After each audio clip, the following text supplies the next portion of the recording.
Hey guys, welcome to another video, and today I will be explaining the structure of a cell, or the parts. The parts of a cell are known as organelles. Organelles. I want you to remember that term. Okay. Come here.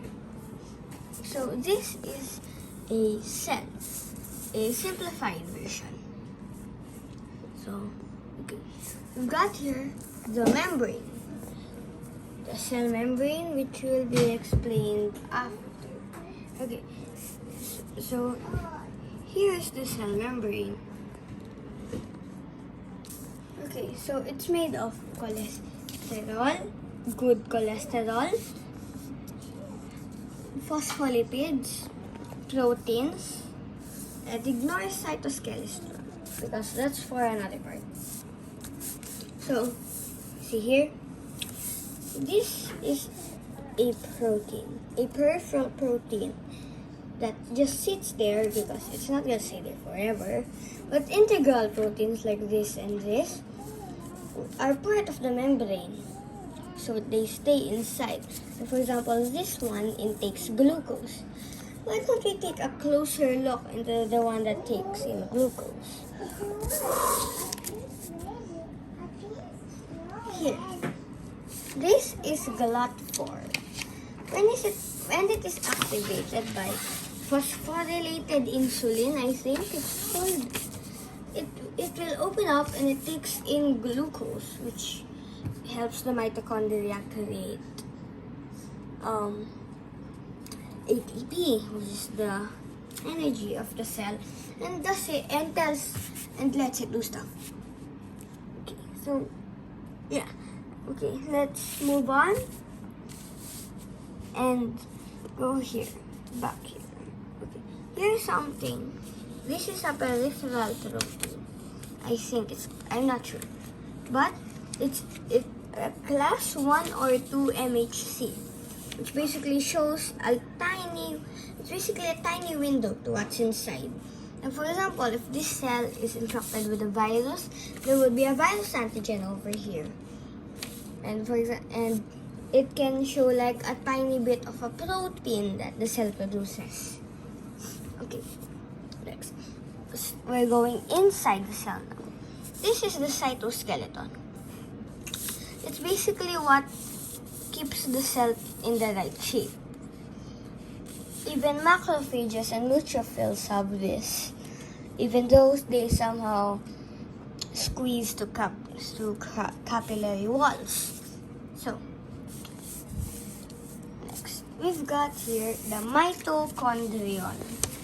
I wrote here mitochondria because before I thought mitochondria was singular. So, this is a mitochondrion. So basically, it creates the ATP that the cell uses as energy. So the Krebs cycle, I think it's called.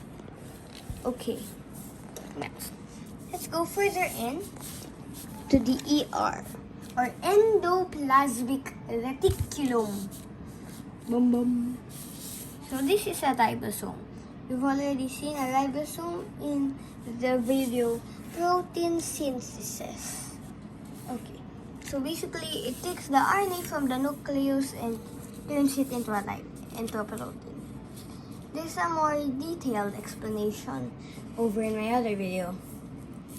Next, and also there are two types of ERs. One for ribosomes, one for lipids and fats and removal of toxins. Okay.